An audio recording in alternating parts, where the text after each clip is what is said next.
All right, Shalom Israel. With the Israelite School of Universal Practical Knowledge. Started at 1 West 125th Street, Harlem, New York, under Commander General Yohana. We are not affiliated with any other Israelite group nor any other Christian organization. So tonight's class is the Lashawan Qadash class, all right? The Lashawan Qadash is a very, very, very important. You want to learn how to speak the Hebrew language. You want to know how to speak the Lashawan Qadash. Like, you don't want to take something like this lightly. And here's the reason why. This is a part of our culture. This is a part of our history. This is a part of our records. This is a part of the traditions that the Lord passed down to us, which is this language. Like, we have to understand, if you want to consider yourself to be an Israelite and you want to consider yourself to be a Jew, talking about I'm the real Jew, I'm the Israelite, and all this type of stuff, you're going to have to learn the language that the Jews speak. You have to learn the language that the Israelites spoke. Like, Moses spoke Hebrew, Malachi, Jeremiah, Nehemiah, Isaiah, Ezekiel, they spoke Hebrew. Christ spoke Hebrew. Paul spoke Hebrew. Peter spoke Hebrew. You understand? Like, Hebrew is one of the oldest languages on the earth, if not the oldest language on the earth. And I mean, it's so important to learn the Hebrew language. Like, especially when you come into this truth, that's the first thing you want to kind of get started on. And here's why. You're going to understand the Bible a lot more once you understand the language that it's written in. The Bible was originally written in the Hebrew language. The Bible was written in the Paleo or the Lashawan Qadash or the Hebrew language. Like, this book was written by Israelites. The book was written by Israelites, God's chosen people. Like, this is the record of the Israelites. The Bible is the record of the Jews. Like, the Most High knows Hebrew. The angels of the Lord know Hebrew, because the majority of our records are written in the Hebrew language because that's our primary language. You understand? That's the language of our ancestors, the language of our forefathers, the language of Abraham, Isaac, and Jacob. So something so important to understand and to learn. You're going to understand your culture and understand the context of the Bible once you really get down and learn the language, all right? Like, and allow me to also expound on that too. Language is almost everything when it comes to who you are. Like, we are a race of people. We are a nation of people. To be an Israelite, to be a Jew, you're referring to yourself as a nation of people. The Lashawan Qadash, meaning holy tongue, meaning a separate tongue.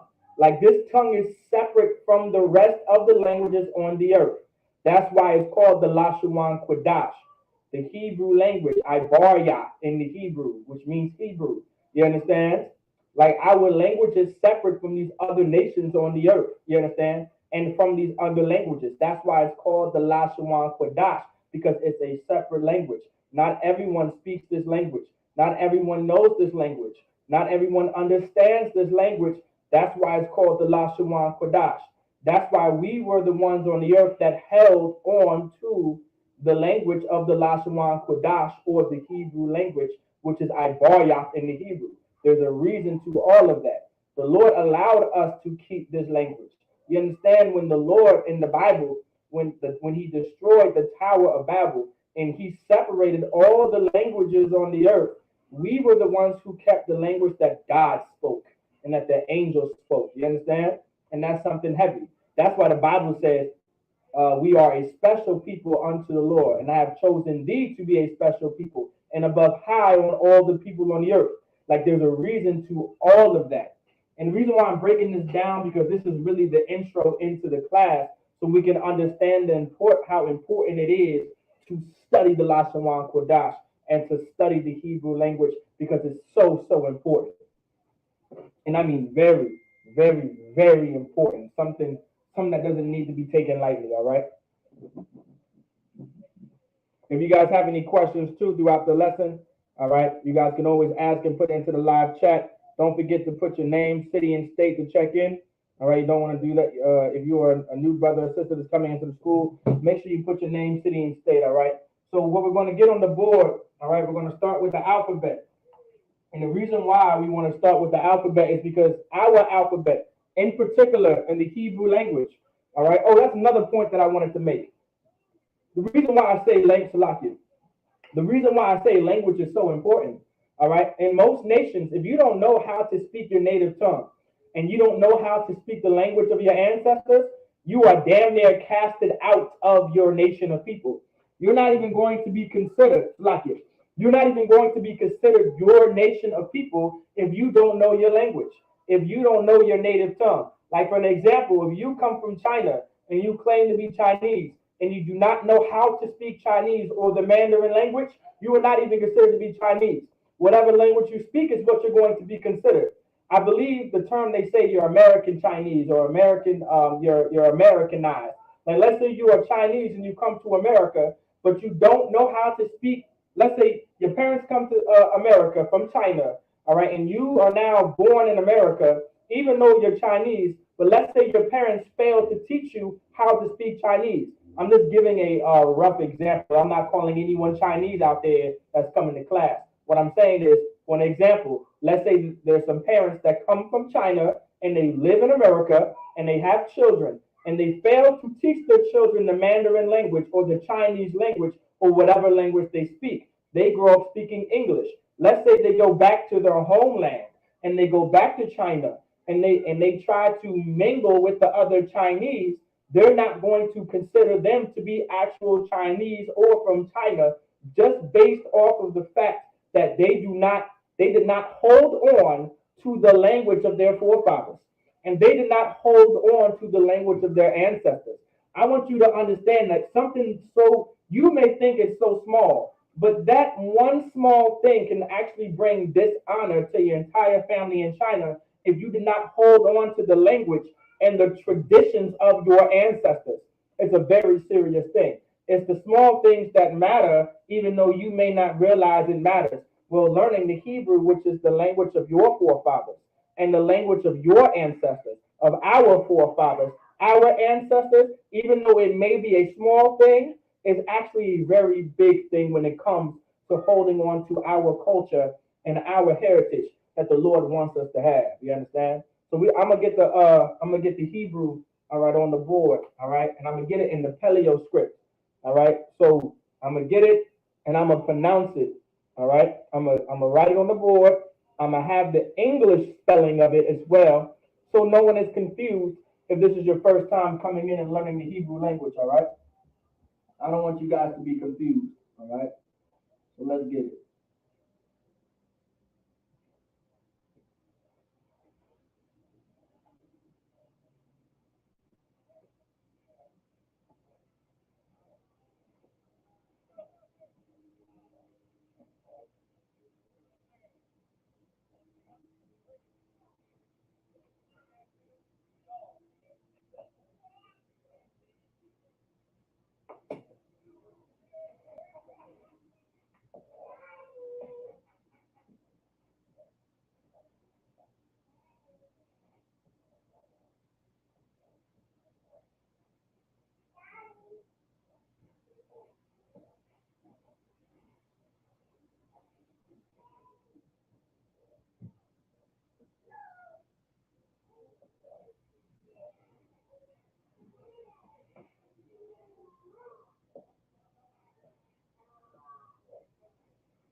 Let me go. Okay. Also, let me know on the board if you guys can see this.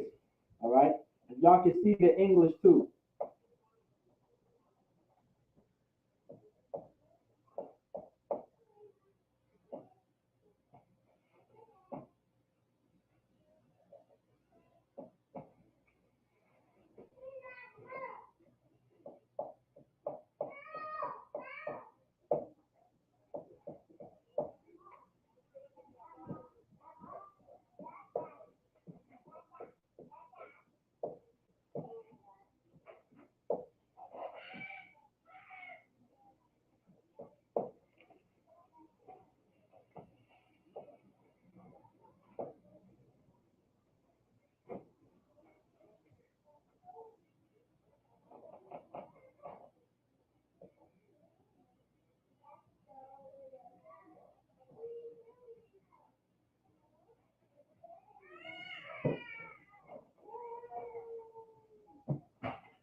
All right.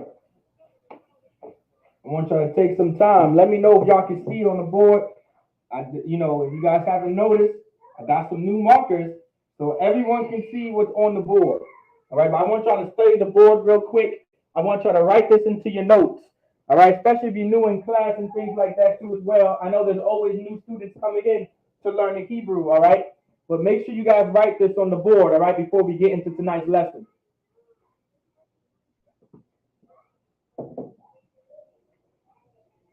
Because a lot of these letters, well, not a lot of these letters, but the majority of these letters that you see on the board, they're going to be used in tonight's lesson, all right? Because this is going to be an introduction, all right? If you did not know, this is going to be a introduction into sentence structure, all right? We're going to get into the introduction of structuring sentences, all right? That's why when you see subject pronouns, object pronouns, possessive pronouns, tonight's lesson is going to be about that because this is the beginning and the introduction into structuring sentences. And this is also basic structure. This is going to lead us into structuring sentences basically. All right. It's like the basic fundamentals of to structure a sentence. If you understand object pronouns and you understand possessive pronouns alone, structuring sentences aren't going to be hard or difficult. All right. And reading the Hebrew isn't going to be hard and difficult, just more and more that you study. The Bible says to rehearse the righteous acts. All right. The Bible says to prepare the kingdom of heaven. Like this is throughout the Bible. If you want to get better at something, you're going to have to do it over and over and over again. If you want to learn discipline, you're going to have to practice discipline. If you want to get better at speaking, you have to practice speaking. You have to do it over and over and over again. Like a child, when you're teaching a child from a very young age, and you're raising that child all the way up, that child, in order for it to grow properly, they're going to have to practice whatever you tell them. They're going to have to practice whatever you teach them. So year after year after year, and months go on, and weeks go on, and days go on, they're going to get better at whatever you teach them. Even when it comes to listening, when it comes to following rules, when to come inside the house, when not to leave the house, how to lock the door, keep all the windows closed, cut off all the lights when you leave the room. Like you're raising this child up and you're teaching them, All right, whatever you're teaching them, and the more you teach them, and the more they practice these things, it becomes what? It now begins to become second nature. This language is eventually going to become second nature the more you study it, the more you read it, the more you practice it. And I'm not saying this just to, you know, just to give you false hopes and dreams and promises of you speaking the Hebrew fluently. Absolutely not. Everyone is capable of speaking the Hebrew fluently as long as you practice it. You can't just learn Hebrew if you just come to class on Friday. Like whatever notes you take in class or whatever lessons there are throughout Israel, and you have to study that and practice it. That's why the Bible says to rehearse the righteous acts. Like being a priest, all right? You want to practice the things that priests would have done. You understand? Like you read the Bible and then you see how we run things in class and we run things in the school. You want to look at the priest and you want to look at them and study them and then practice and practice what they do, because one day you may become a priest and one day you may become an officer. And so you're going to have to do the very same things that this priest and officer does. And that takes practice. All right. That's what the Bible says, to rehearse the righteous acts, to do it over and over and over again. All right. So let's get on the board. Make sure y'all take this into your notes. This is starting with the alphabet. All right. Because tonight's lesson is going to be in possessive and object pronouns. And we're going to also reach on subject pronouns too. So this is your I. This is what your I looks like. It almost looks like a sideways A. I want everyone to know Black people have always been stolen from. You understand? Like our oppressor and a lot of these other nations have stole from us, because we are the greatest people on the earth. We are the people that the Lord chose. So a lot of the things that we've done and a lot of things that we have created, they have stolen it from us and they tried to make it their own. Like this is the letter I in any language. It may be the letter A or even I to this day. The Bible, the Hebrew language has a constant sound to it, meaning it has the same sound throughout its language. Nothing ever changes. It does not matter what words you put next to what, like not words. It does not matter what letters you put to what letters to form a word or to create a word or to create a sentence or to create a sound or whatever you're trying to create with these letters. When you put them together, that they sound the same. It does not change as much as you think it does. All right. There may be a little bit of a sound change towards the end of the word, and when you hear it, it's not as hard as you think. It's not like the English language. That's really the point that I'm trying to make. All right. It's not like the English language where when you put 3 or 4 letters together and a vowel here and a vowel over there, and you get some weird, obnoxious word that it takes damn near 20 years just to pronounce. All right. Or at least it took me 20 years to pronounce certain words. So don't make fun of me. All right. You know what I'm saying? If so, I'm gonna take you to counsel. Don't make fun of me. All right. But this is your I. All right. This is your I. This is your ba. All right. This is your ba. This is your ga. All right. This is your da. Okay. So your I, your ba, your ga, your da. All right. Your da almost looks like a triangle. Right. Your ha, your wa, your za. Your za is pretty much a Z, right? That's why it's za. That's where the Z comes from. Za. This is your cha. This is your ta. It's a T with a circle in it. It looks like an X, right? Your ta, your ya, your ka. It resembles a K, you see? Your ka. All right, this is in the paleo though. Your la. All right, your ma. When we say paleo, we're referring to the script that it's in. So the paleo script, which is the ancient script. Like this is what the ancient Hebrew looks like. So if you ever looked at the stone tablets that Moses came down with, this is what would be written. These are the letters that you're going to see. All right. This is your la. This looks like an L, right? Your ma, a backwards N with a hook on it. Your na, an N but with a hook on it. You understand? You see how it goes? An upside down N with a hook on it. And you go right here. Your sa, all right? Your I. This is the only letter that doesn't sound the same like the rest, because this is I. It's a circle because at one point in time, our language was also pictographic. Like that's how old our language was. That our language was once pictographic, meaning we had pictures to resemble our alphabet. We had pictures that would make up sentences and words. Like think about hieroglyphics and those weird, not weird, but those pictures on those Egyptian walls and all of those pyramids, whatever you want to call it, on those Egyptian walls and those old monuments that were made years ago, like BC time, right? Well, our language, all right, was that old that it was once pictographic. And this letter I actually came from your eyes. That's why it's circular, because your eye was somewhat circular with a circle in the middle of it. You understand? This is where your eye comes from. That's why I pronounce I. That's why people call it your eye. It has always been I for hundreds and thousands of years now. This is where our letter I comes from. This is where all the letter I's come from throughout the entire earth. It comes from our language, which literally came from your eyes. Right? So your I, your pa, your taza, all right, your qua, your ra, your sha, and then your tha. All right, so you kind of hear the pattern, right? You kind of hear that the language sounds the same.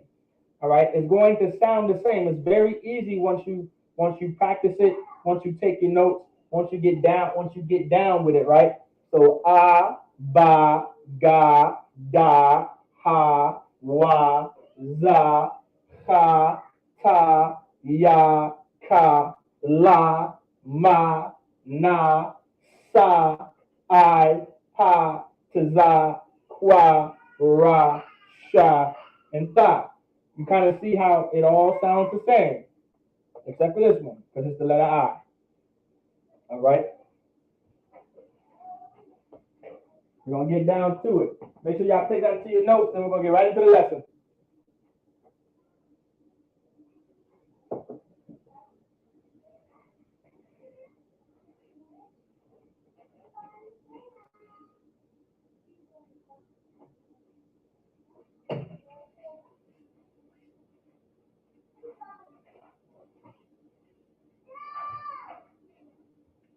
Also, the alphabet is going to be written.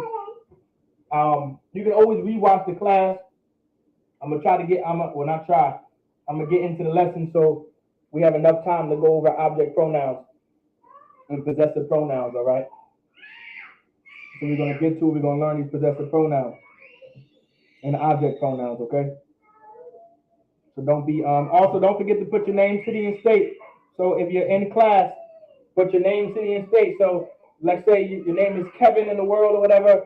Kevin from Atlanta, Georgia. You say Kevin, Atlanta, Georgia. So now you're signed into class. Don't forget that. All right? Okay? Hey, you love you.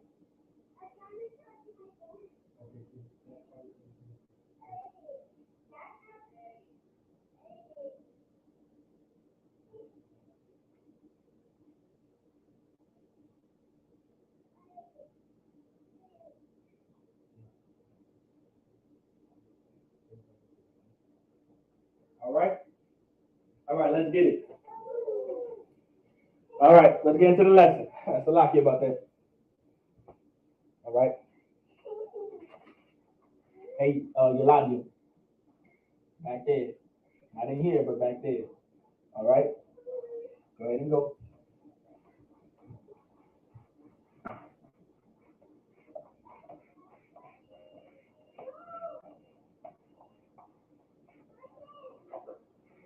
Okay, if you don't know Yaladim, all I said was kids in the Hebrew, or children. All right, Yalad meaning child, that yum at the end, pluralize that word Yalad, all right, which gave it like an S at the end in the English, right? That yum, in most cases, that yum at the end of a word is like that S in the English. It allows you to it allows you to state that there's more than one. All right. So yalad meaning child. All right. Yalad yum, children. I just pluralized that word. Okay. So yes, I have yaladim, children, lots of them, and lots of fun at times. Well, not at times, they're always fun. But because I'm a father, I'm not fun. All right? So I pray y'all understand. Okay. So first we're going to start on possessive pronouns. And I'm going to get the basics of it, all right? All right, we're going to get possessive pronouns. All right? Possessive pronouns, all right? Possessive pronouns, okay? Possessive pronouns.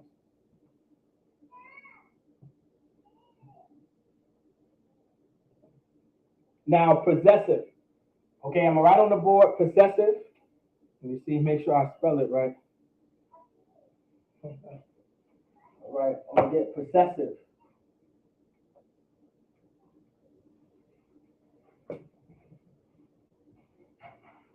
Now, pay very close attention to these possessive pronouns. All right, when you want to possess something, meaning this is ownership. All right, meaning this is what you owe. All right, this is what you owe. This is yours.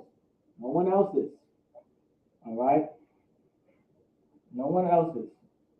Meaning you own whatever it may be. You own it. It's yours. It's no one else's.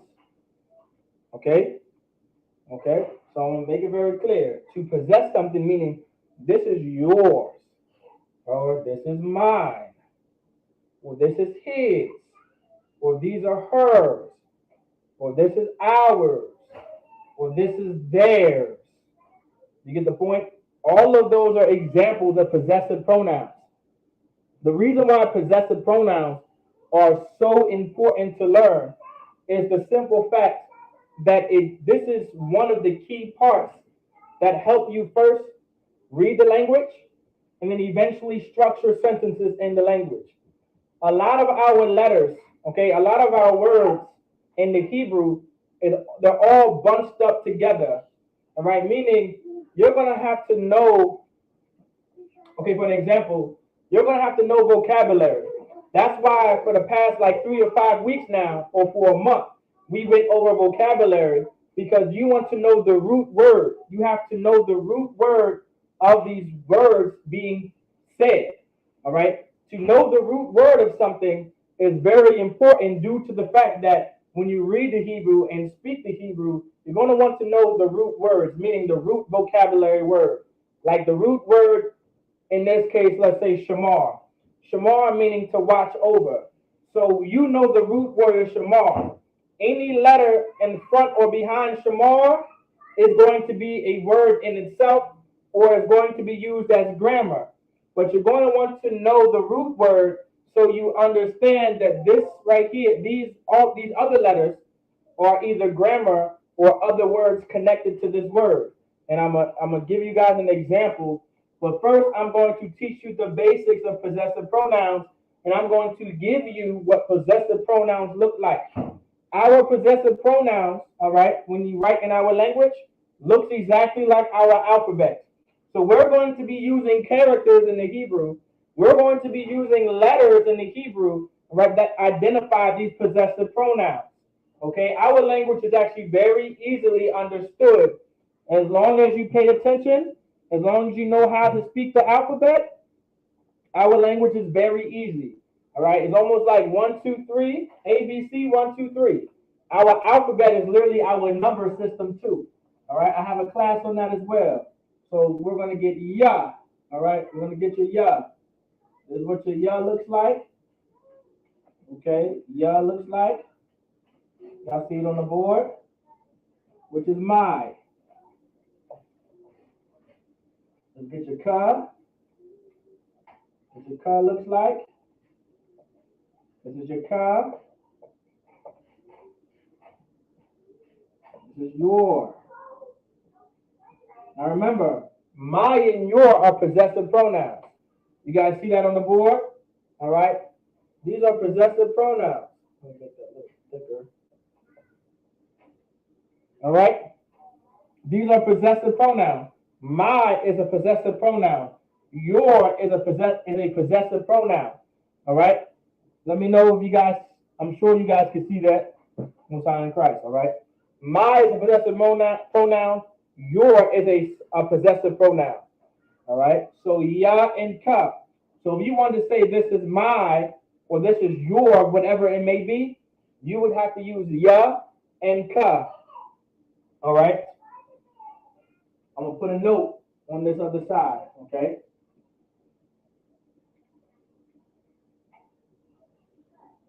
Okay, let me see. Let me see. Possessive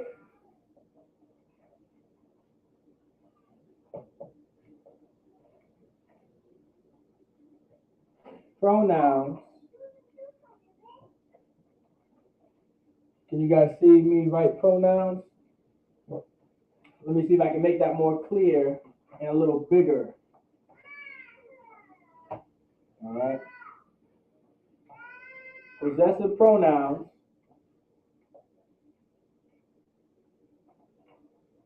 like possessive pronouns. All right. Possessive pronouns. I'm just going to put pro for short. Possessive pro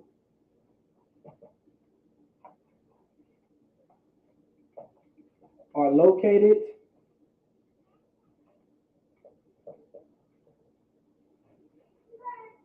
at the end of a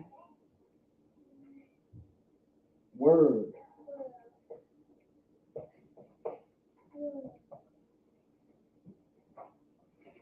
Okay, you guys can see that, right? Okay, so possessive pronouns, okay? So possessive, this is pronoun for short, okay? Possessive pronouns are located at the end of a word. I want you guys to keep that in mind because I'm going to write an example. I'm writing on the board for now, but I want you guys to put that into your notes. Write that sentence down under possessive pronouns in your notes. Possessive pronouns are located at the end of a word. Okay? We're also going to get in the fact that object pronouns are also located at the end of a word. Okay? Okay? You can also add that, but later on. But focus on possessive pronouns are located at the end of a word. And I'm going to give an example, okay? I'm going to give an example once we go through all of them, but we're going to get through all of them right now, okay? Before we get our examples, we're going to get some right now. So take this into your notes. Your ya is my, your ka is your, all right?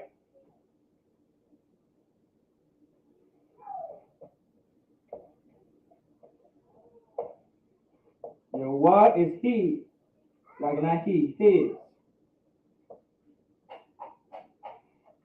Your ha, all right?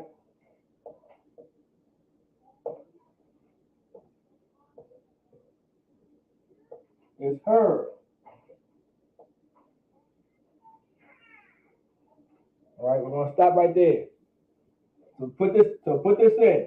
Your ya, all right, in the Hebrew, your ya is your my for a possessive pronoun. Your ka is a your for a possessive pronoun. Your wa is a his for a possessive pronoun.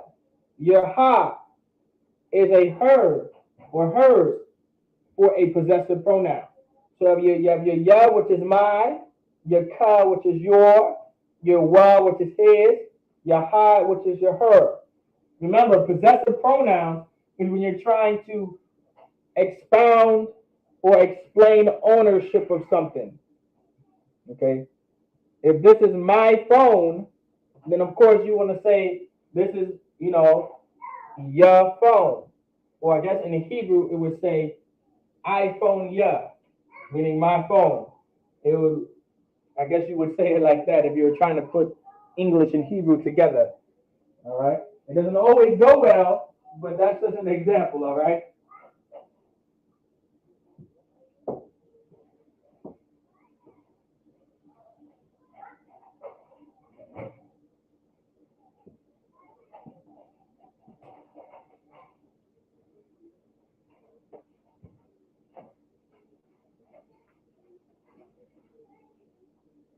Now remember, possessive pronouns are located at the end of a word. Possessive pronouns are located at the end of a word. At the end of a word, all right?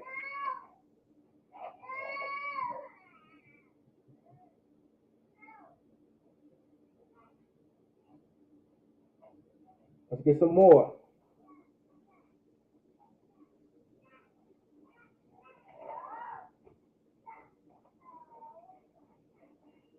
And don't forget to have this into your notes.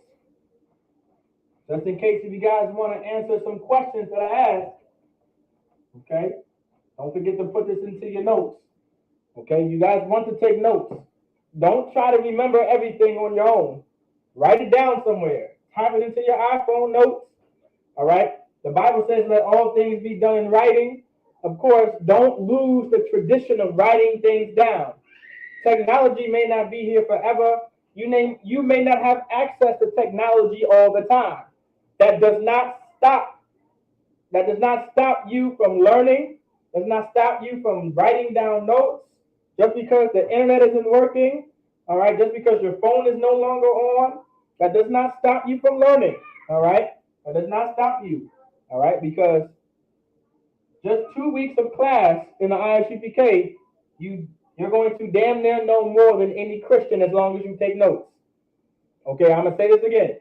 As long as you take notes, you're going to know more than a Christian. All right? If you come to 2 weeks of class in ISUPK, you know more than 2 years worth of a Christian. I pray you understand, all right? Take notes in every class you take. Ask as many questions as possible, all right? You want to ask these questions, okay?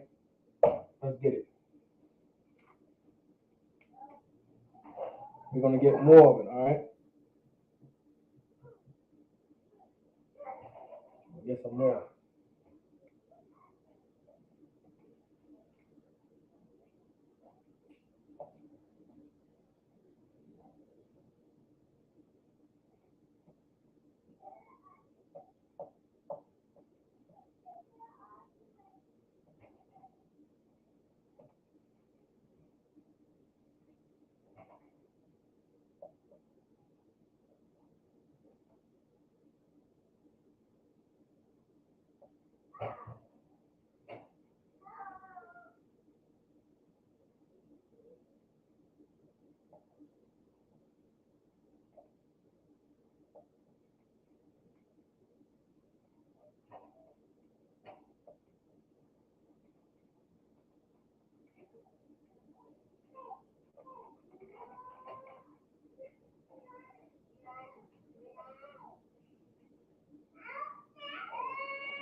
All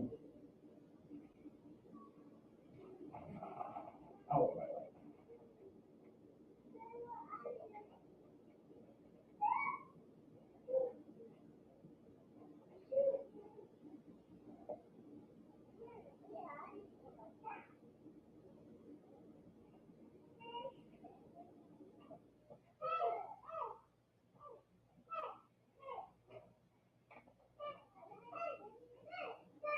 Well, I wrote that too soon. I like you.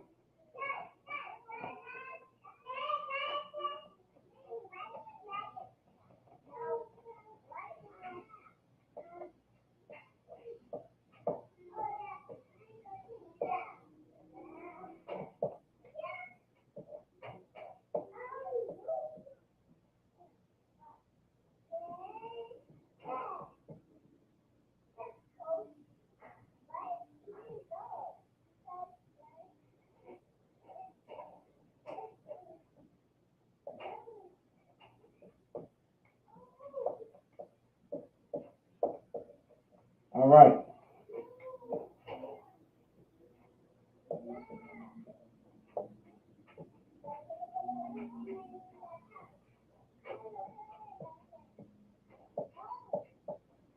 And I'm gonna explain what everything is up here, so don't sweat too much, all right? Don't sweat it too much. I'm gonna explain everything up here just in a bit. Hang in there.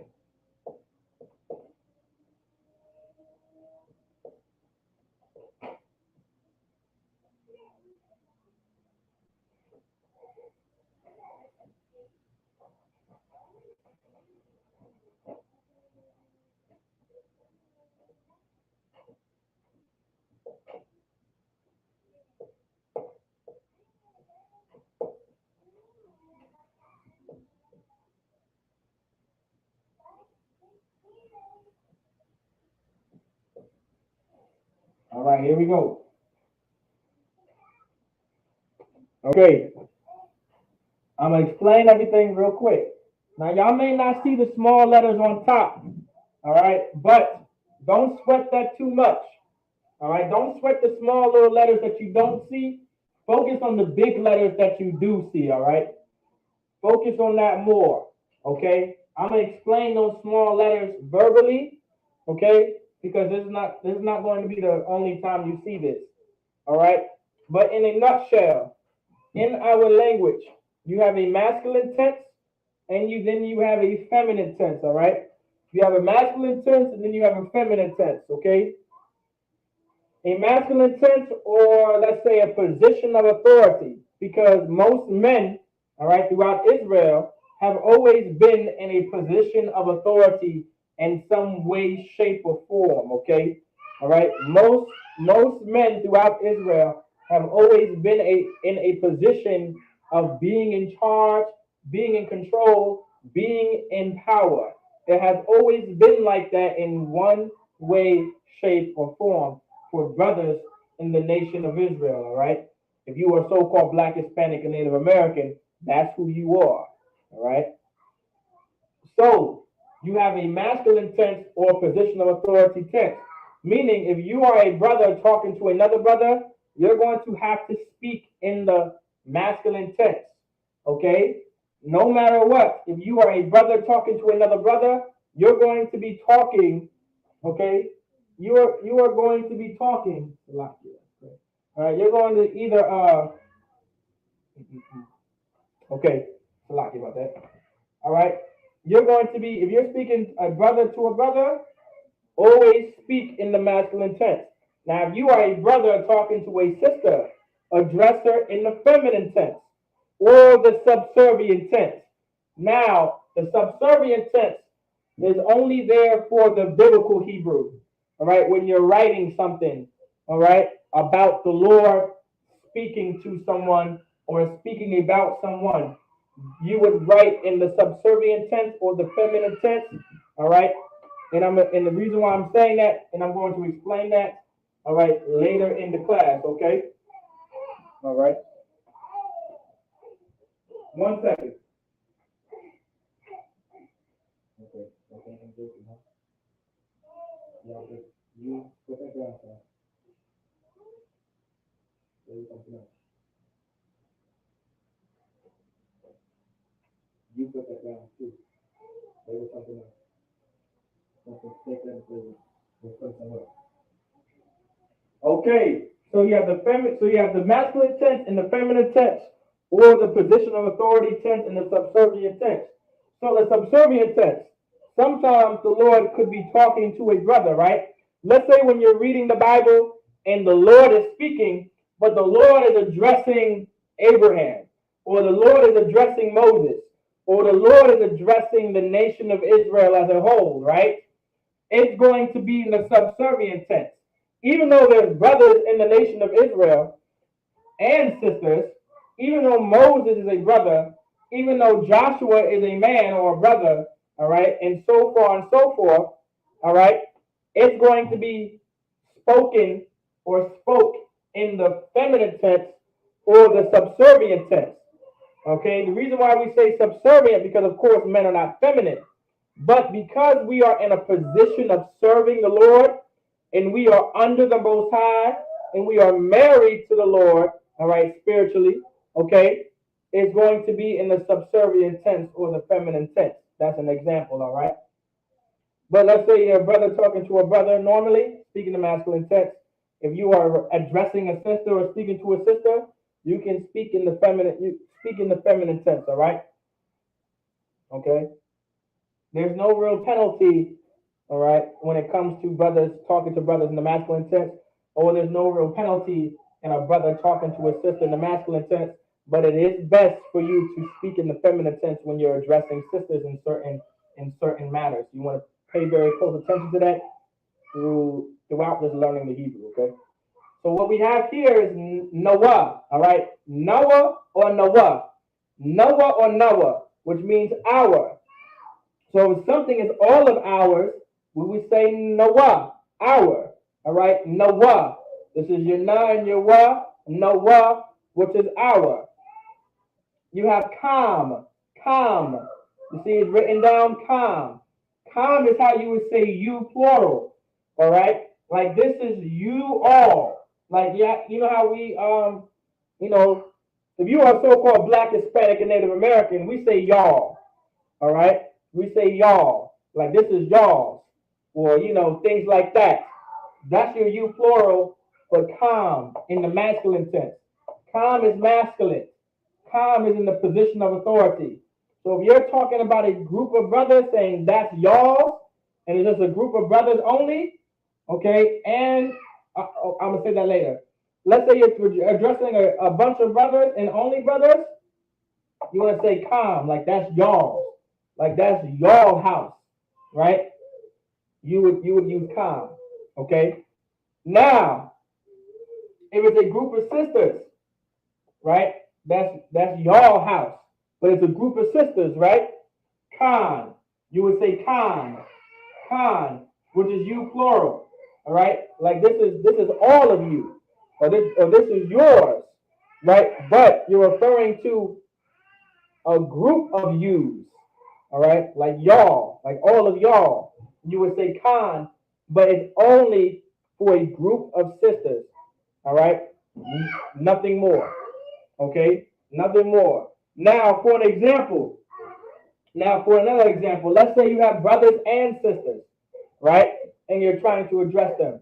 You would address them in the masculine tense, all right? Because there's men there, all right? Men take precedence no matter what. It could be 18,000 women, and if there's one man in that crowd, you speak in the masculine tense. Does that make sense to everybody? All right?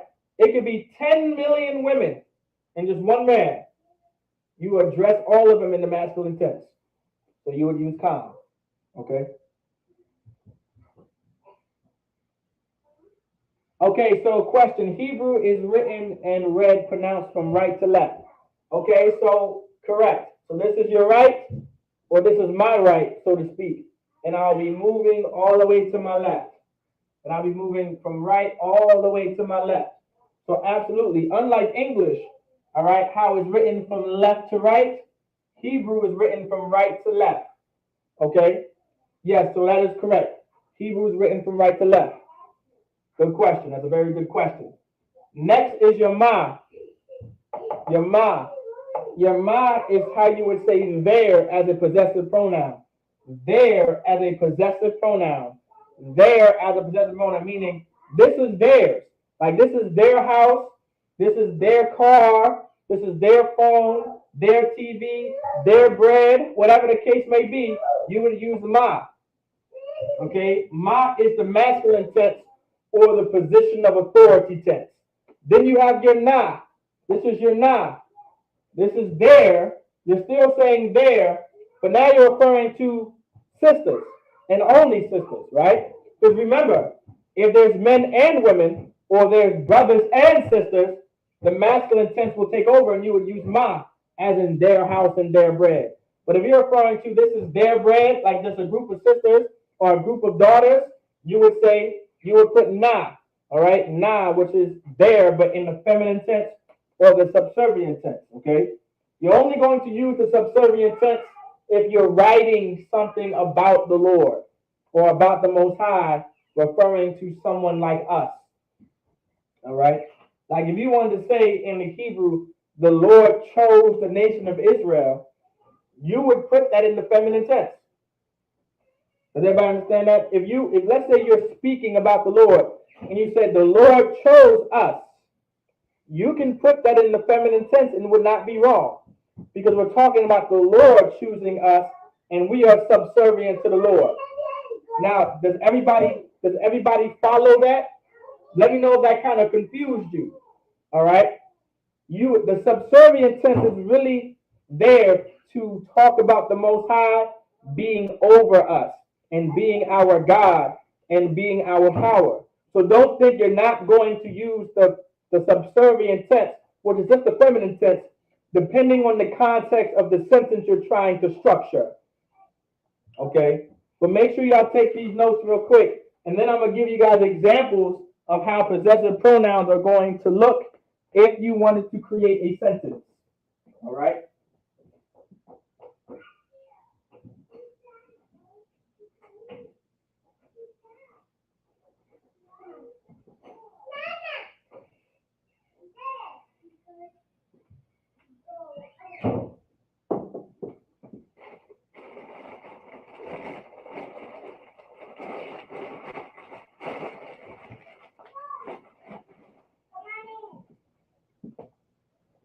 Make sure you guys put this into your notes.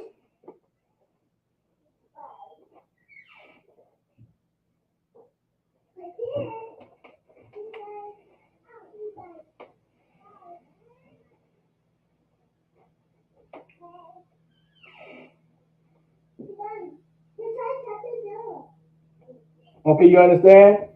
You said there's no sound, Corey? Okay, Corey, make sure what you might have to do for yourself, Corey, try to exit out the video and try to restart to see if there's going to be sound. Okay, because I believe everyone else has sound.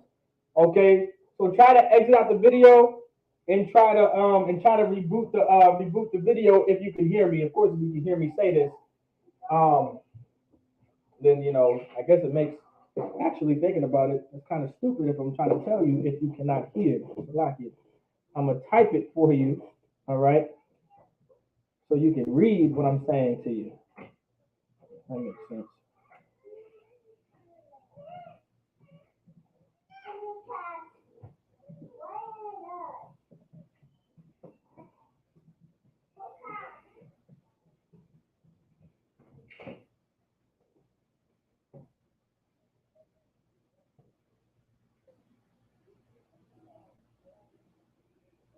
Okay, yeah. All right. Y'all should see that. Of course, everyone else can hear, right? I can only assume that everyone else can hear because the young man Alfred, he just asked me a question and he also responded to my question. But if anyone else can't hear, of course, there you go in the live chat. Restart the video and then try to come back in. All right, make sure this is in your notes. Noel, which is our, com, you plural, con, you plural, ma, all right, which is there, and na, which is also there, just in different tenses, all right? So let's get it. I'm going to take this off the board, okay? You guys can always rewatch the class, okay? There's not really going to be a dull moment in this class. You don't have to really skip ahead, all right? So unless you would like to, it's entirely up to you. So let's get it. I'm going to give you guys some examples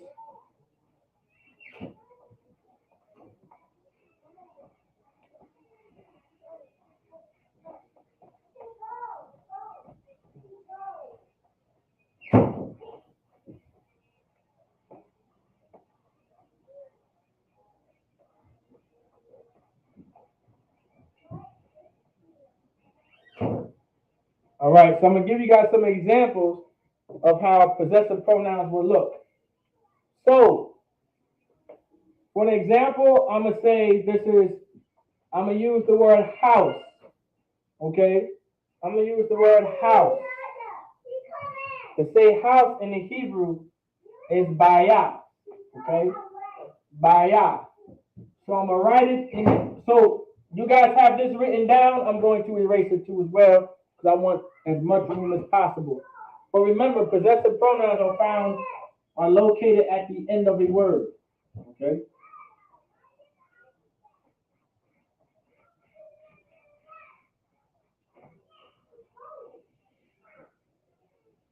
So we're going to get za.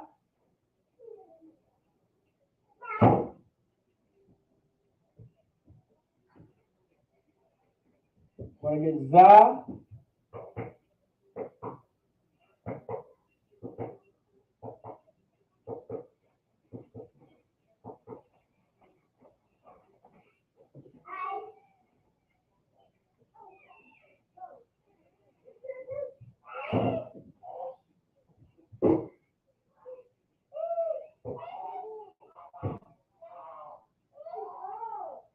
Baya.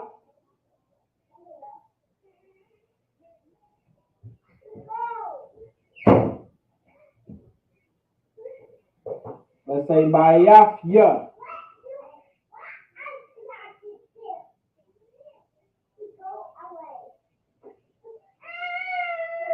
So now, in the English, right? I'm going to write it in the English. This is, you would say this is your za. This is za.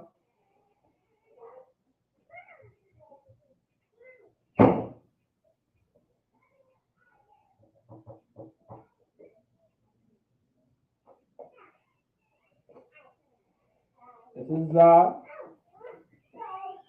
This is baya.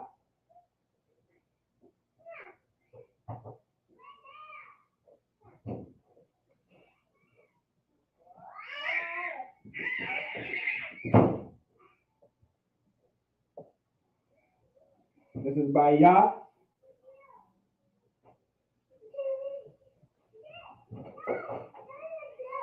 And this is your ya.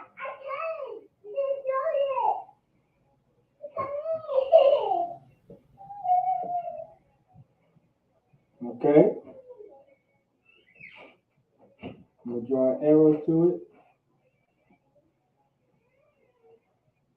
So here we go. Here's an example.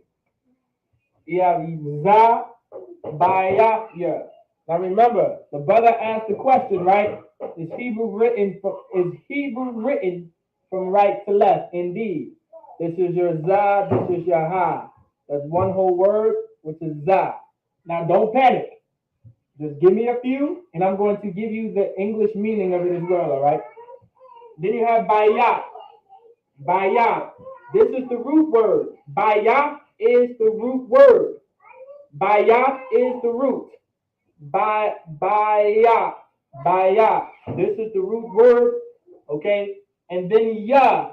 Ya is the what? Ya is the possessive pronoun. So now,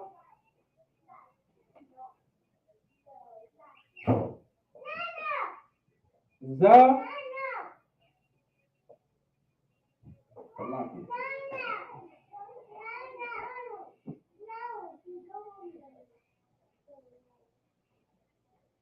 That means this.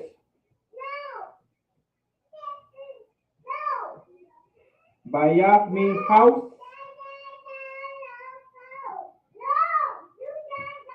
Ya means my. So this sentence in total would spell out this is my house.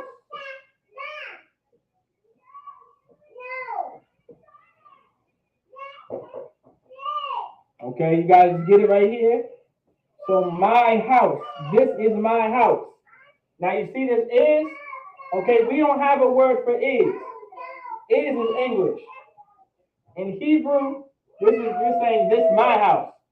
This my house right here. Right? This my house. In English or proper English, you would say this is my house.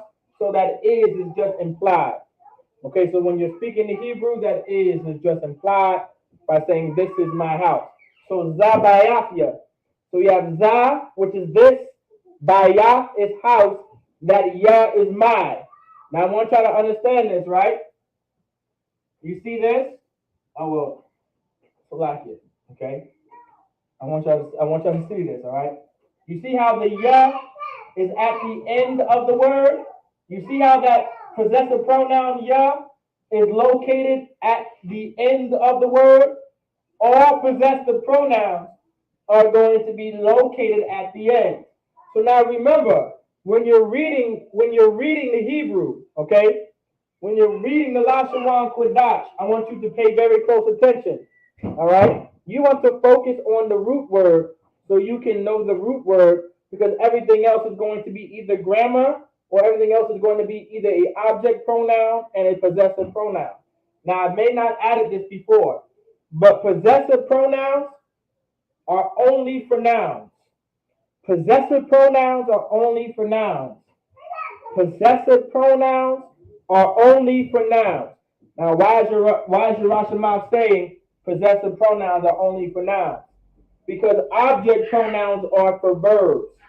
There's a difference between an object pronoun and a possessive pronoun, but they're going to look the same. They're going to look the absolute same. An object pronoun is no different than a possessive pronoun, and a possessive pronoun in Hebrew looks no different than an object pronoun in Hebrew. The only difference between the two, one goes at the end of a noun, or the other goes at the end of a verb. Object pronouns are for verbs, while possessive pronouns are for nouns. Okay, keep that in mind.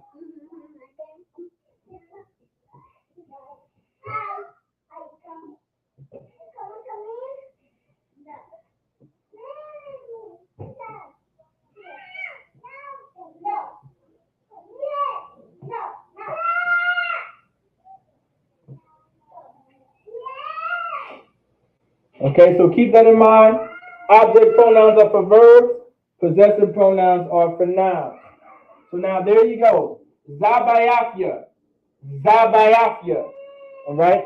Za is pronounced za, bayafia. Zabayafia.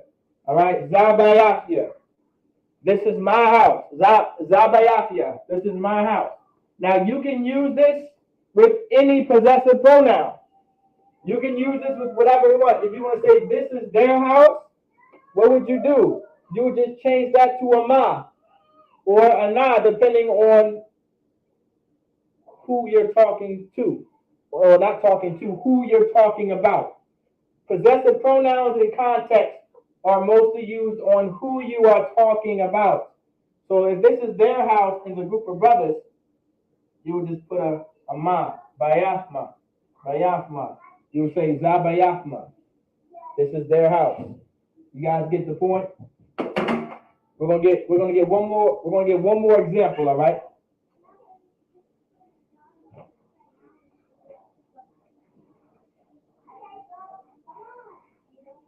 Then we're gonna move on to object pronouns.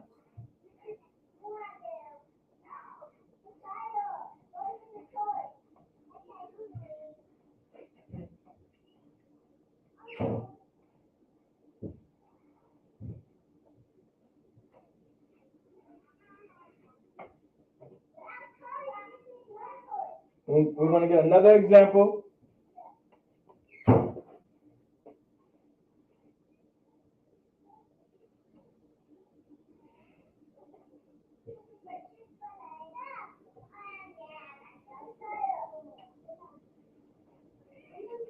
All right. So let's get another example.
Salakia.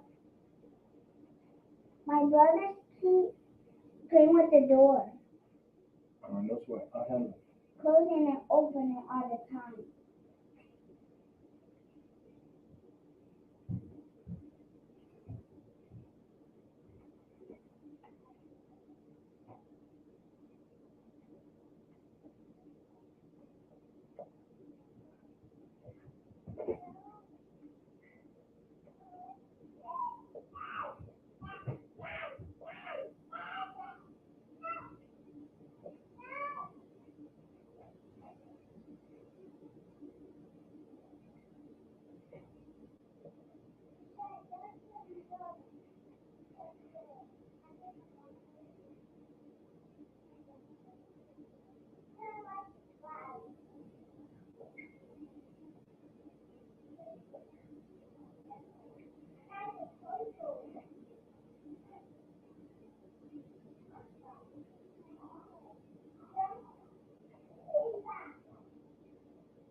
Okay, so don't panic. Just relax. I'm going to explain exactly what's on the board. This is pronounced ha-wa. Ha-ha-wa-ah. This is your ha. This is your ha. This is your wa. This is your ah. And that's pronounced ha-ha-wa.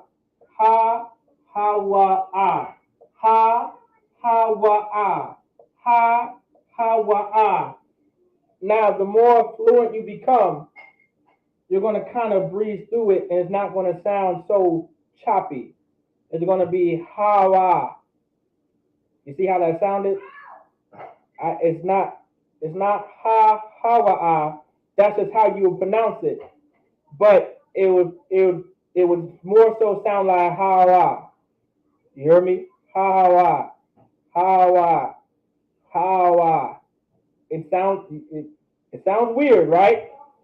It doesn't sound like exactly how I'm saying it, because you kind of want to let it flow. Let it roll off. It's not more so your tongue. Let it roll off your voice. Let it just roll. I guess you could say let it roll off your tongue, but it's more so let it roll off your voice. Ha-wa. Ha-wa. Ha-wa. Ha-ha-wa. I want y'all to hear it. Ha-ha-wa. Ha-ha-wa. Ha-ha-wa. Okay? Okay? Now, the reason why I'm saying it like that, because that's how it's pronounced. Now remember, this is the language of blacks and Latinos and Native Americans. Have y'all ever heard of how the Native Americans would speak? Think about how the Native Indians spoke, how the Cherokee spoke, how the Mohegans spoke, the Wampanoag, the Chickasaw, the Apache, the Comanche, the Blackfoot, the Creek, the Seminoles. Think about how the Native Indians spoke. All right, that's our language. That's the similar sound of our language, right? So this ha-ha-wa-ah, let it roll off your tongue. Let it roll off your throat or your voice, so to speak, and say ha-wa, ha-wa. I'm still pronouncing those letters, but I'm letting it flow together. Ha-wa, ha-wa, shalchanka. All right, Salakia. Shalchan, shalchanka. All right, Salakia. I didn't mean to fully say it. All right, but ha-wa, ha-wa, ha-wa. I want y'all to practice that. Y'all might sound like, that sounds so ridiculous. What the hell? Don't even sweat it. Practice it. Ha-wa, ha-wa, ha-wa, ha-wa. That's how you pronounce it. Ha-wa, ha-wa. You can still hear it, okay? You guys can still hear the pronunciations, right? You can still hear the ha-wa, ha-wa. Y'all can hear it, right? So ha-ha-wa-ah. All right, ha-wa. All right? I'm going to get the meaning of it soon. Then you have Shalchan, Shalchan, Shalchan, Shalchan. This is the letter cha. It's pronounced a cha. Ha, ha, ha. So Shao Khan. Shao Khan. All right. Shao Khan. I think I might be blocking the light for y'all to see. But Shao Khan. Shao Khan. This is the root word. And here's your Khan. That's your pronoun. That's your possessive pronoun. So this right here means that. This right here means table.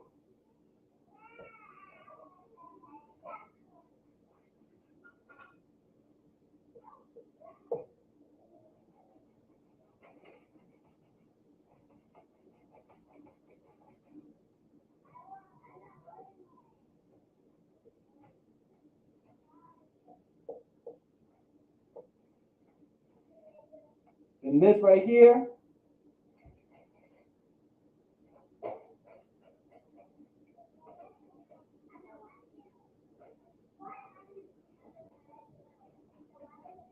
is you plural in the subservient tense or feminine tense.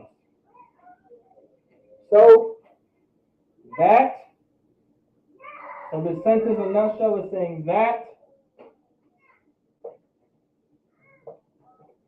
that's their table.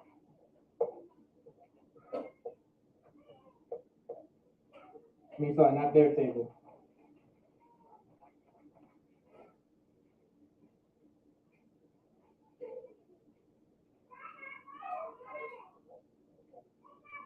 That's y'all table.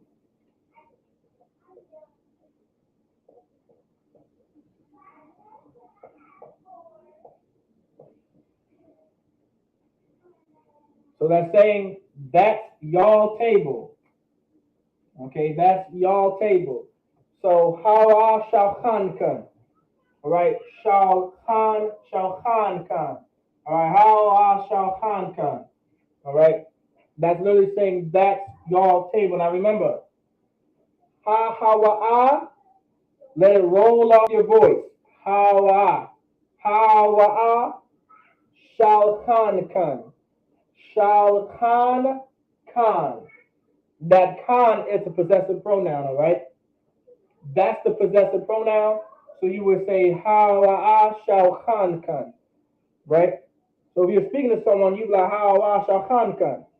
That's y'all table, all right? You be like, hey, how shall Khan come. That's y'all table, right? It could be however y'all want to say it. How shall Khan come. How shall Khan come. How shall Khan come. How shall Khan come. Right, so how shall Khan come. Right, Khan. Shall Khan come. All right, so how shall Khan come. All right, how shall Khan come. Or however you want to say it. All right, so how shall Khan come. Get the flow of it. You want to let it flow. Let it flow and rehearse it. Let it flow. Let it flow. Let it roll off of your voice. Let it roll off of the sounds that you make from your sound box inside of your body, whatever it's called, your esophagus, whatever it is. All right, whatever it's called. I'm not a scientist, I'm not a doctor. All right, how shall Khan come? How shall Khan come? How shall Khan come? Right, how shall Khan come? Which is that's y'all table. So how shall Khan come? All right, how shall Khan come? That's y'all table.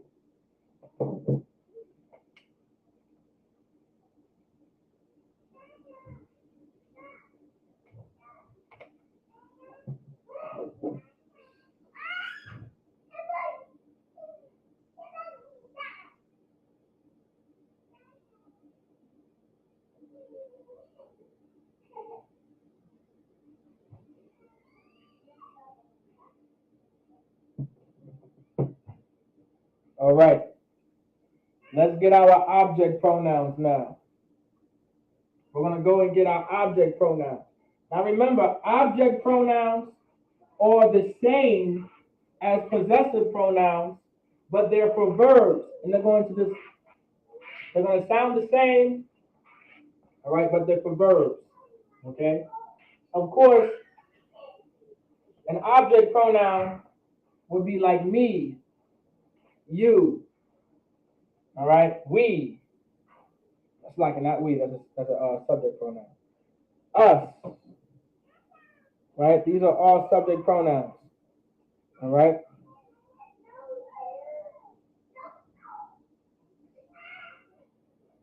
All right, those are like object pronouns, like me, you, him, her, us. All right, you plural again, y'all. All right, or them. Those are all examples of those are all examples of object pronouns. So we're going to get object pronouns on the board. This is no longer possessive. We're going to move on to object.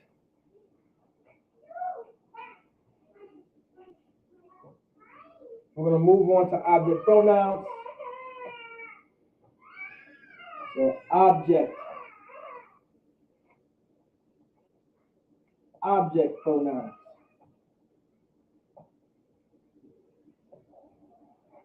Object pronouns.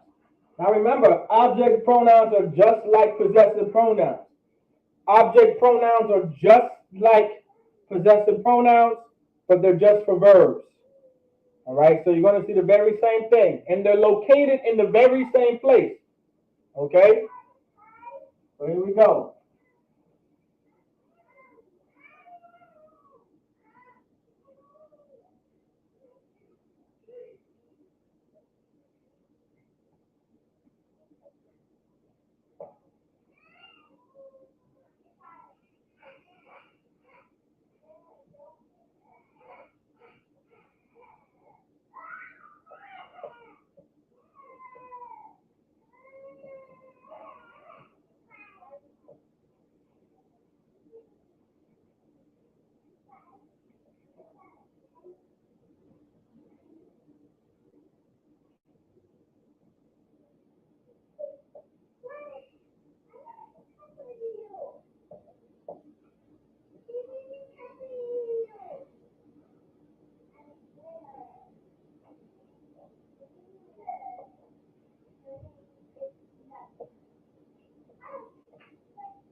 Okay, so here we go.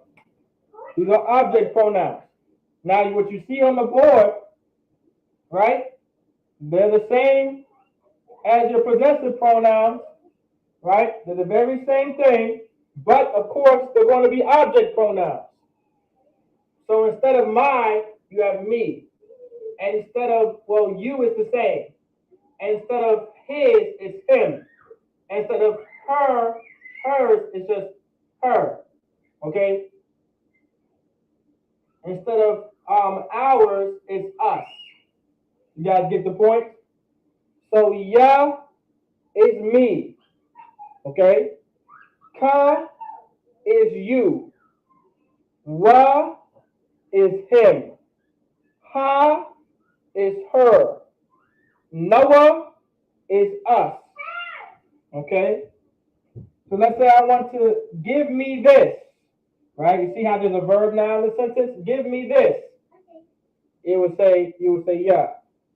Or give you this. Or I gave you that. You would use ka. Give him this. This will be, you'll say wa. Give her that.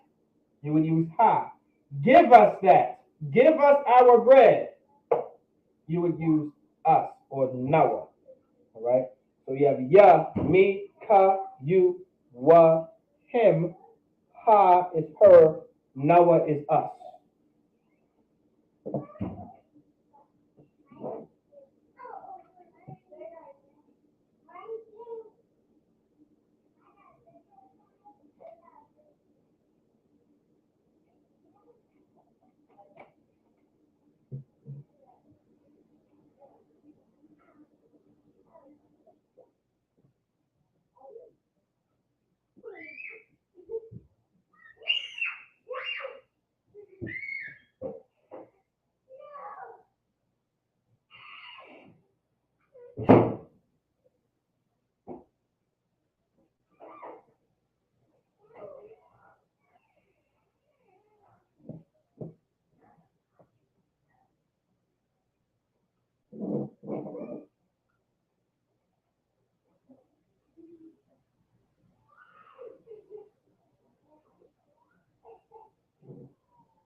All right.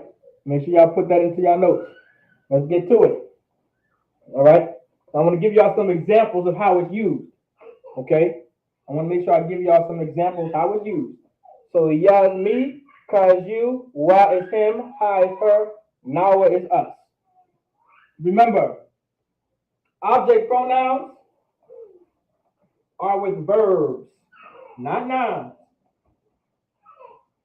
but verbs.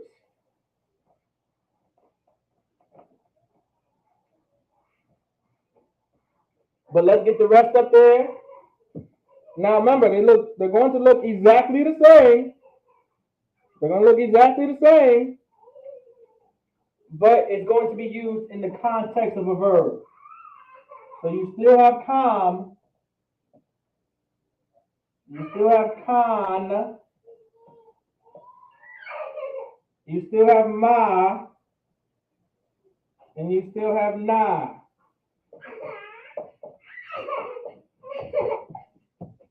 Okay, calm, calm, con, all right, con, ma, then na. All right.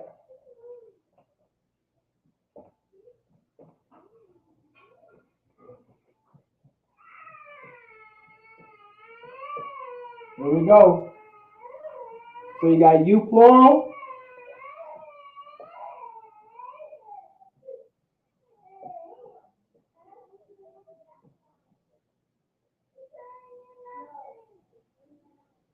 You have you plural. All right. Then you have them.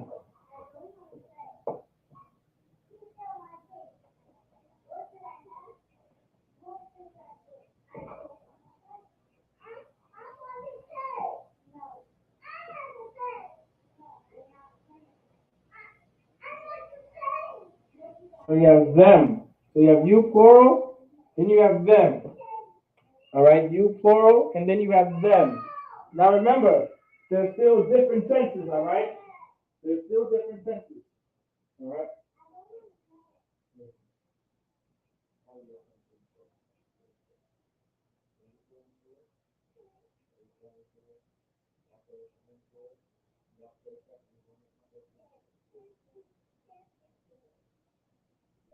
So now, you have you plural, then you have them, okay? You got the masculine tense. For time's sake, I'm going to put masculine tense. But the same rules apply. Feminine tense, same rules apply for the possessive pronouns. Masculine tense for them, then feminine tense for them as well. Same rules apply. You can still use these in the subservient tense, okay, when you're still referring to the Most High, okay? When the Most High is referring, if you're talking about the Most High, referring to us, that's when you would use the subservient tense or the feminine tense, okay? I want y'all to understand that, okay? I broke that down, but for time's sake as well, I want to make sure I get through this so you guys can get at least 2 to 3 examples of the object pronoun. and I kind of want to show you guys how possessive pronouns can structure a full sentence without you even knowing. That's why vocabulary is so important to learn. You want to get okay, here's the secret. The secret is out. 1 second. The secret is out. Y'all may have not known this, but the secret is coming out tonight. If you want to learn how to structure sentences in the Hebrew, learn vocabulary. Learn as much vocabulary as you can. Learn as many words as possible. Just throw a whole bunch of words in your repertoire, like a bunch of words, a bunch of words. Try to say a word a day. Memorize a word a day, and just keep adding them day by day by day by day to the point where you're going to damn near know a bunch of Hebrew words without you even realizing that you know damn near half of the Hebrew language just because of vocabulary. So just keep throwing a bunch of vocabulary at you, and just keep studying it, right? Keep studying that vocabulary. Vocabulary involves nouns and verbs. Nouns and verbs. Nouns and verbs, nouns and verbs, nouns and verbs, and nouns and verbs. Nouns and verbs, nouns and verbs, nouns and verbs, nouns and verbs. Nouns and verbs, nouns and verbs, nouns and verbs, nouns and verbs. There's the secret. Because I'm about to show you object pronouns mixed with possessive pronouns, by the way, in one entire sentence. Just in a bit. But let's get this. So you have con, which is you plural in the masculine tense. Con, which is you plural in the feminine tense. You plural is like you all. You have ma, which is them. There is the possessive, but them is the object. Them is the object pronoun. There would be the possessive pronoun because it's theirs, ownership. But them is the object pronoun because you're giving them something or is dealing with an object. Okay? Then you have them in the feminine tense. So ma is them, na is them in the feminine tense or the subservient tense. Okay?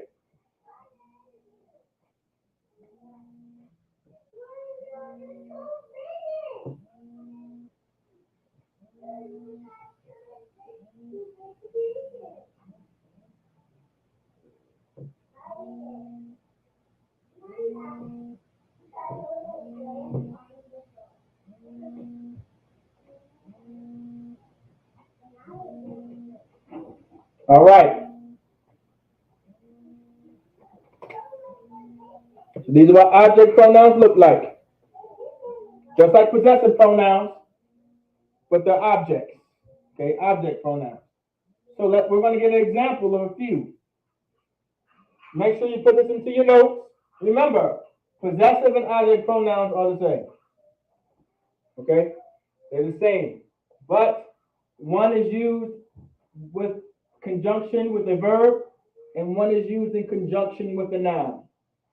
Okay? One is used in conjunction with a verb, the other is used in conjunction with a noun. Object pronouns are used in conjunction with verbs, while possessive pronouns that we just went over not too long ago in the class are used in conjunction with nouns.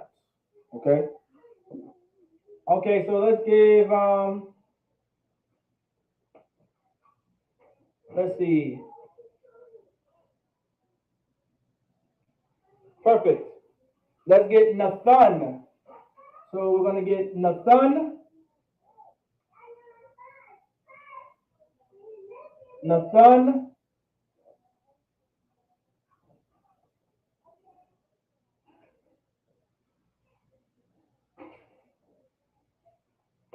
All right.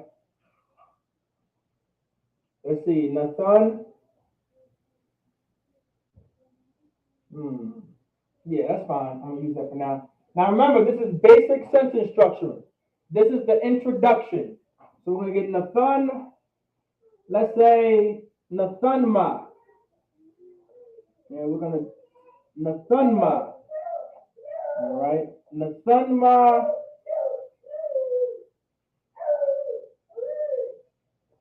Let's see, Nathunma. Let's see. Perfect. Let me see.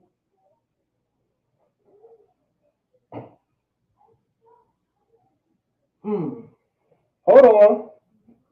Do I want to do that? I will. Hold on 1 second. I'm thinking because, okay, but I'm not trying to confuse you guys real quick. So Nathunma, okay, give them, without confusing you guys, because I may not, no, I'm going to use this. All right, here we go. I'm just going to go ahead and do it anyway. All right, and I'm going to teach it to y'all. This is just an example. All right.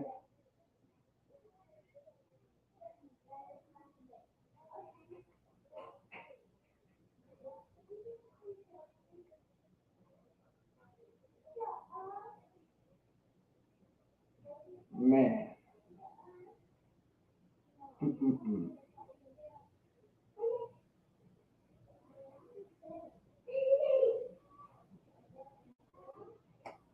I might have to make a part 2 to fully explain what I'm about to do.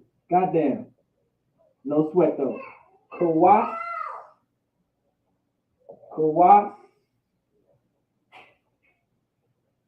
Right. Kawas. I didn't mean to put that on there like that. All right. Kawas. All right. Kawas. Yama.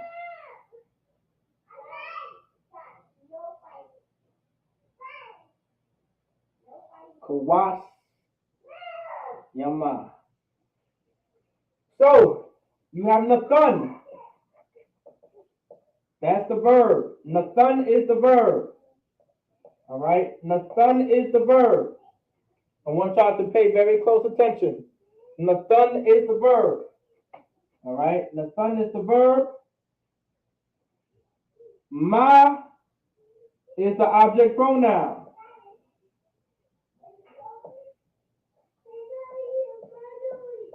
Ma is the object pronoun. So Nathunma. Kawas is the noun. Kawas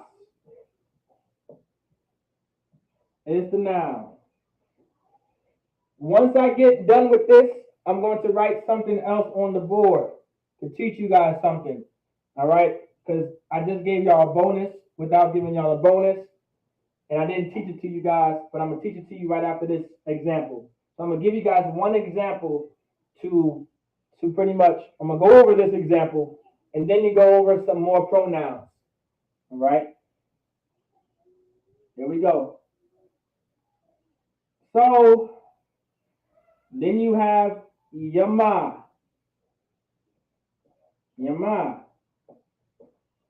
Now you're wondering, well, what is Yama? Yama is the possessive pronoun. Okay? I want y'all to understand that. Yama is the possessive pronoun. Okay, but I'm going to break it down to you guys in a bit. Okay? So you have Nathun. Right? Now this is the introduction to basic sentence structure. Now pay very close attention because just knowing object pronouns and knowing possessive pronouns, you're going to be able to create basic sentence structuring. Okay? So you have Nathun. This is your na, your tha, and your na. Nathun meaning to give or give. Nathun is how you would say give. So Nathun is give. Now remember, you can create your own sentences, by the way, once you learn your object and subject pronouns. So we have Nathun, which is give. All right. Then your ma, which is them. Your ma is your them. Them.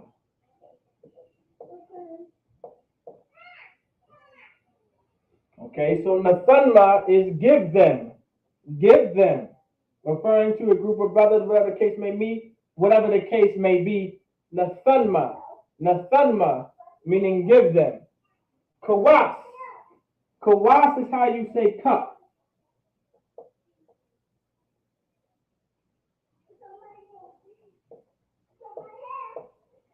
So kawas is how you would say cup in Hebrew. So cup or glass, kawas is cup. All right?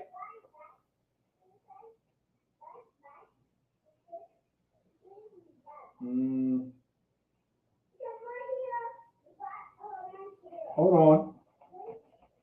I'm going to write this over here a little bit. Cup.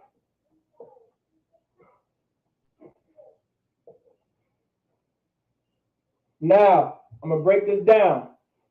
There's a reason why that S is in parentheses. There's a reason why. Because you see this right here? All right? See this right here? This is also meaning this right here is there.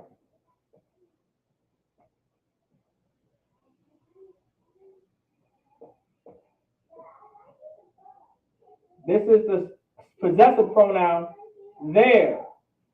Now, you see that S? That yama made that yama, okay? How do you say forgive in Hebrew? Salak. Forgive is salak. Salak. How do you say forgive in Hebrew? Salak. Salak. So you see this word kawas? Kawas is cup in Hebrew. But you see this ya? When you put a ya in front of that ma, that ya pluralized kawas and turned it into cups. It pluralized that kawas, which is cup, into cups. And I'm about to teach you that rule right after this. I wanted to introduce you into it. All right? Now remember, this is a full sentence right here. All right?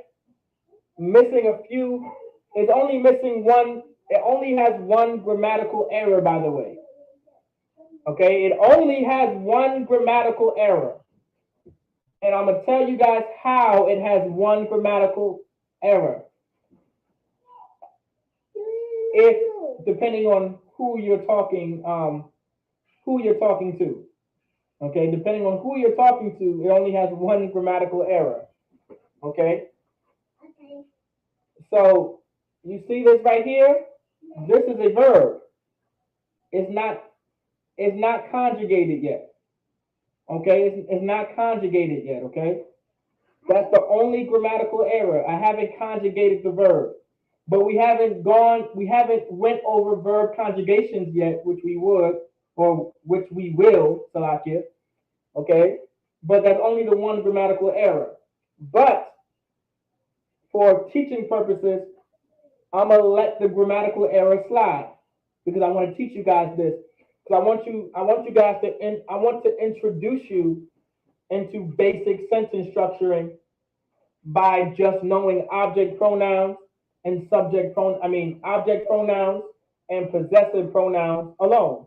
So you have Nathanma, Nathanma, Nathanma, meaning give them. Then you have Kawas, Kawas meaning cup.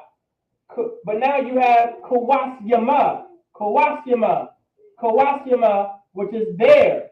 But because that ya is in front of the ma, that ya pluralizes this noun right here to make it to more than one kawas. Now there's more than one kawas, so now it's cups. All right? Instead of saying kawas, kawasyama, it's kawasyama. All right? So you have Nathanma kawasyama. All right? Nathanma kawasyama, which is give them their cups. So if I want to tell someone to give them their cups, right? I would say, hey, Salaki soldier, all right, Nathanma Kawashima. All right, Nathanma Kawashima, give them their cups. So Nathanma Kawashima, Nathanma Kawashima. And somewhat practice it. The more you practice it, the more you go over it, the better you're going to become. The more you're going to understand the language. So Nathanma Kawashima, Nathanma Kawashima, Nathanma Kawashima, Nathanma Kawashima, which means give them their cups. Give them their cups. Nathanma Kawashima.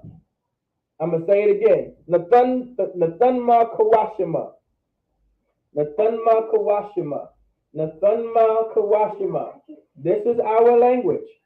All right? This is our language. This is our culture. Nathanma Kawashima. Nathanma Kawashima. Give them their cups. Now, to understand this, that Yama, I'm going to go ahead and break it down for you. I'm going to go ahead for the last few remainder minutes. We might have to go over just a little, but I ain't going to go too much over. I'm not trying to hold y'all up. It's okay, no sweat. But y'all got to learn this, all right?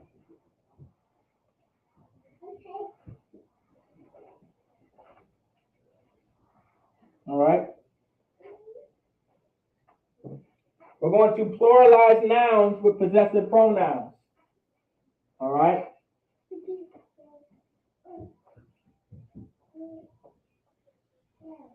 Plural nouns with possessive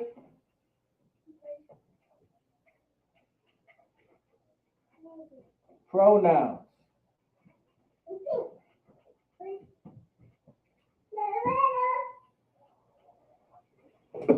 So, pluralizing nouns with possessive pronouns. So we're going to learn how to pluralize nouns with possessive pronouns. So to pluralize a noun, all right? To pluralize a noun, okay?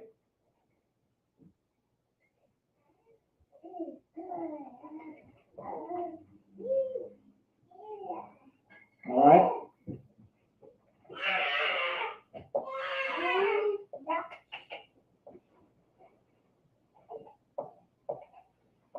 So to pluralize, well, you know what? There's going to be too much to write, and it's going to take up too much time and too much space. So to pluralize a noun, add yum. Okay?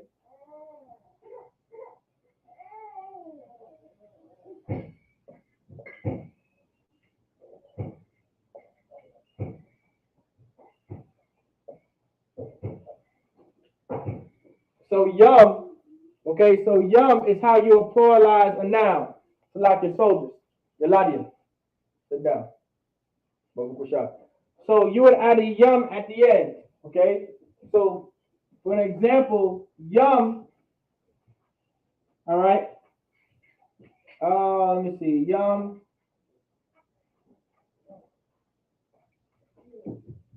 is to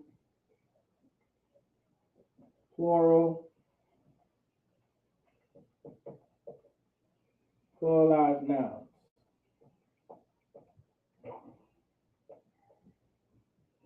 So your yum, all right? Your yum is how you would pluralize nouns. So you would add a yum at the end of a noun. So for an example, let's say you have what's an easy word? Cups. We just used it. We use cups, right?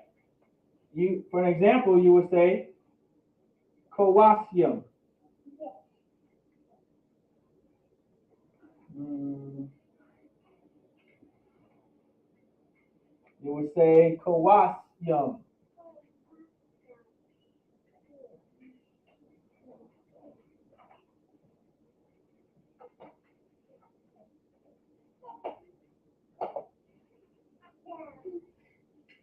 All right.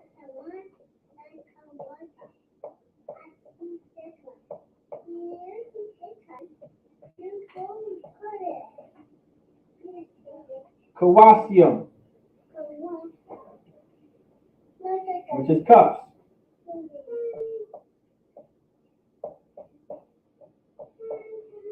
Okay. So a yum at the end of a word is how you would pluralize a noun. You would add a yum at the end of a word. As example, or per example, kawas, right? Kawas, all right? Kawas is the root word. Kawas. Kawas is the root word meaning cup. But that yum at the end is how you would pluralize it, okay? That's how you would pluralize that noun to make it cups. That yum is like adding a S at the end. That yum is like adding a S at the end of a word. So instead of saying I have a cup or I have a kawas, you want to say I have cups. You would say I have kawasium. All right, I have kawasium. But here we go. If you wanted to say these are my cups, or these are his cups, or these are her cups, or their cups, there's a rule to it. There's a rule to it, okay? There's a rule. All right, there's a rule. But just understand this basic information because this is where the rule comes from. All right? Remember, yum is how you're going to pluralize a noun. Okay?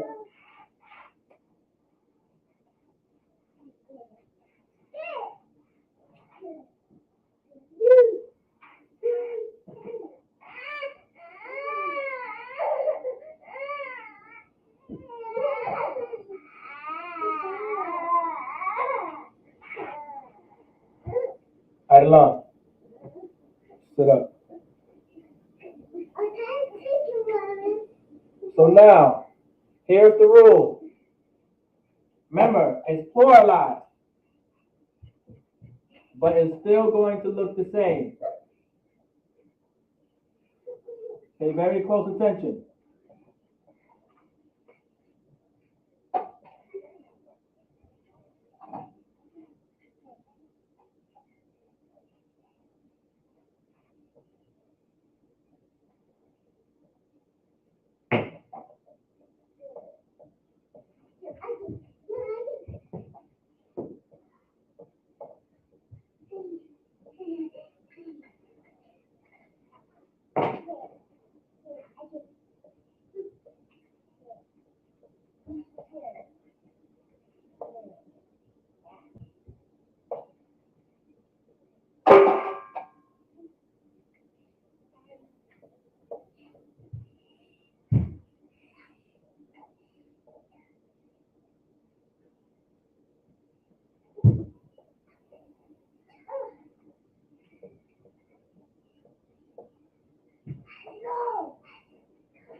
So, pay very close attention. Now there's not really much of a difference. It's the same concept, but this is what you're going to add to it. So the noun that you're using it in conjunction with can be pluralized.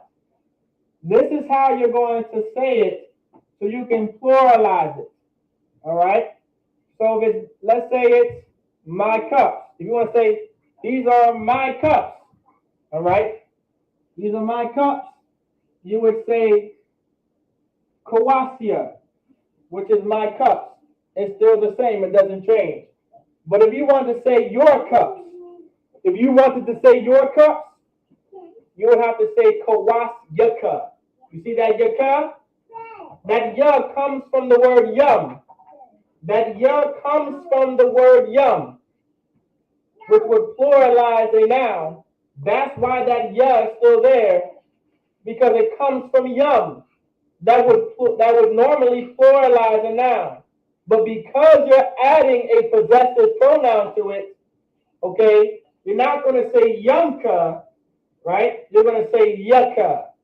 You're not going to say yumwa. You're going to say yawa. You're not going to say yumha. You're going to say yaha. So it's not going to be kawas yucca. It won't say kawas yumka. instead you would say kawas yaka. It's not going to say kawas yamwa. It's going to say kawas yawa. It's not going to say kawas yamha, yaha, so like a yamha. Instead, it's going to say kawas yaha. So everybody get the point. Okay? This is how you're going to pluralize nouns when using it when you're using it in conjunction with a possessive pronoun. So yaka, which is your, yawa, which is his, yaha, which is her or hers. Same thing with the rest of them. We're going to get on the board.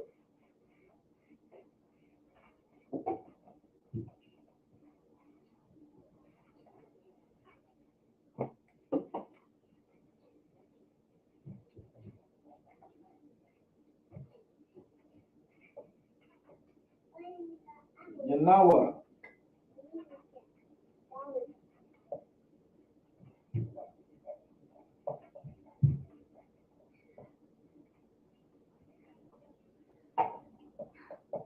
Yanawa.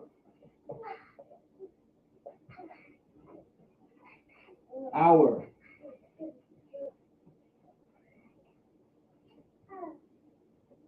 Yakan. Like yakam. Yakam. Yakan.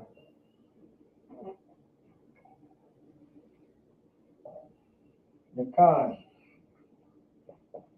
All right.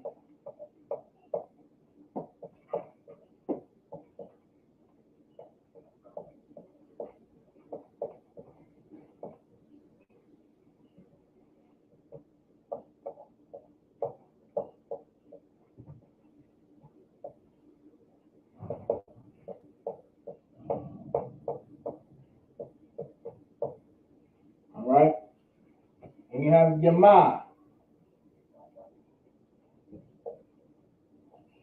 And you have Yana.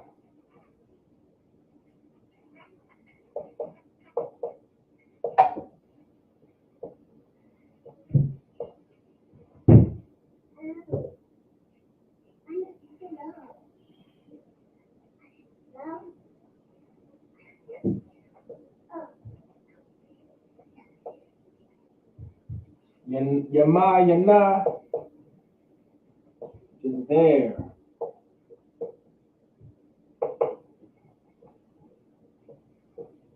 All right, there. Masculine, feminine. Masculine, feminine, all right? Masculine, feminine. So, same concept. If you want to pluralize nouns, right, in conjunction with the possessive pronoun, you have Yanawa, which is our, Yakam, which is you plural in the masculine tense. Yakan, you plural in the feminine tense, or the subservient. Yama, which is there in the masculine tense, or Yana, which is there in the feminine tense, or the feminine tense. All right? Saladia. Sit down. Babukusha. Immediately. So now you have Yanawa, Yakam, Yakan, Yama, Yana. Okay? You're only going to use this, okay, in conjunction with a noun that needs to be pluralized. This is how you're going to use possessive pronouns in conjunction with a noun that needs to be pluralized. I'll say it one more time. This is how you use possessive pronouns in conjunction, right, with nouns that need to be pluralized or that are pluralized. Okay? Yanawa, Yakam, Yakan, Yama, Yana. Okay, you always just add a ya in front of it. That's all you do. Add a ya in front of the possessive pronoun that you already know. Just by knowing this is how you can basically structure sentences in the Hebrew. So if you want to know how to speak Hebrew fluently, learn object pronouns and subject pronouns. But before all of that, vocabulary. Vocabulary, vocabulary, vocabulary, vocabulary, vocabulary. Verbs and nouns and verbs and nouns. Verbs and nouns and verbs and nouns. All you want to do is study verbs and nouns and verbs and nouns. Don't study anything else. Verbs and nouns first. Get as many vocabulary words as you can. Learn as many verbs as you can. Learn as many nouns as you can. Verbs and nouns and verbs and nouns. Once you know verbs and nouns, then you can incorporate that with the grammar that you learn, like your object pronoun, then your possessive pronoun, then how to pluralize possessive pronouns in conjunction with nouns that are pluralized. You get the point. That's how this is the introduction to basic sentence structuring. Okay? This is the basics. All right?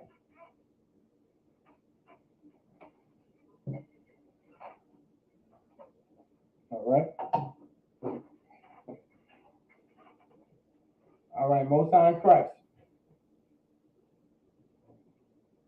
So with that, I say imagine, which means to stand. Tomorrow is the closing of the Feast of Unleavened Bread. All right? We were just in the Feast of Unleavened Bread. Tomorrow is going to be the closing. So we're going to eat some unleavened bread. We're going to do the Sabbath service. We're going to have a good time. Make sure y'all enjoy yourselves with your brothers and sisters. All right, make sure y'all do that. I'm going to go ahead, and this is towards the end of class. So with that, I say imagine, which means to stand. Okay, men of Israel. We're going to give a courage salute to the brothers. Men of Israel, Amadim Shabbat, Amadim, Barak, Yahweh Ba'ashim, Yahweh Shabarakatham, Yadim Matah, Sor La'agwakim, which means turn and face the sisters. Men of Israel, we're going to give a courteous salute to the sisters. All right? Sisters, Amadim, which means to stand. All right, if not already.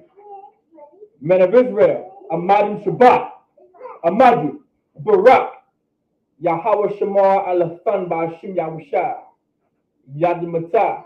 With that, class dismissed.